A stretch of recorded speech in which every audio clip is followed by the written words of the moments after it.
2রা ফেব্রুয়ারি আজ কোন রাশির ভাগ্য খুলছে জেনে নিন 1 মিনিটে। আজকের দিনে কোন বিষয়টি আপনার পক্ষে যাবে আর কোথায় একটু থামা দরকার, এই ভিডিওতে সব রাশির স্পষ্ট ইঙ্গিত থাকছে। ভিডিও ভালো লাগলে লাইক করুন, ফলো করুন আর প্রতিদিনের রাশিফল পেতে থাকুন। চলুন শুরু করি আজকের রাশিফল।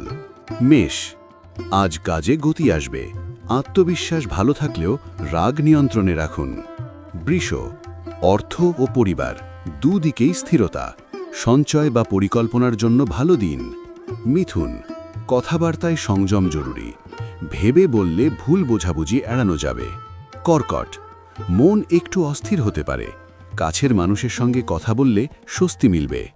সিংহ, কর্মক্ষেত্রে প্রশংসা পেতে পারেন, নেতৃত্ব দিলে আজ লাভ হবে। কন্যা, ছোট বিষয়েও মনোযোগ দিন, নিয়ম মেনে চললেই সাফল্য নিশ্চিত। তুলা, সম্পর্কে ভারসাম্য বজায় রাখুন, শান্ত আচরণই আজ আপনার শক্তি। বৃশ্চিক, গোপন পরিকল্পনা গোপনই রাখুন, নীরবে কাজ করাই আজ শ্রেয়। ধনু, নতুন কিছু শেখা বা ভবিষ্যৎ ভাবনার জন্য ভালো সময়, আশাবাদী থাকুন। মকর, পরিশ্রমের ফল আসতে শুরু করবে, ধৈর্য হারাবেন না। কুম্ভ, নতুন আইডিয়া কাজে লাগবে, সৃজনশীল চিন্তা আজ ফল দেবে। মীন, আবেগ নিয়ন্ত্রণে রাখুন, ধীর সিদ্ধান্তই আজ সঠিক পথ দেখাবে। আজ বেশি বলার থেকে ঠিক সময়ে চুপ থাকাই হবে আপনার সবচেয়ে বড় শক্তি।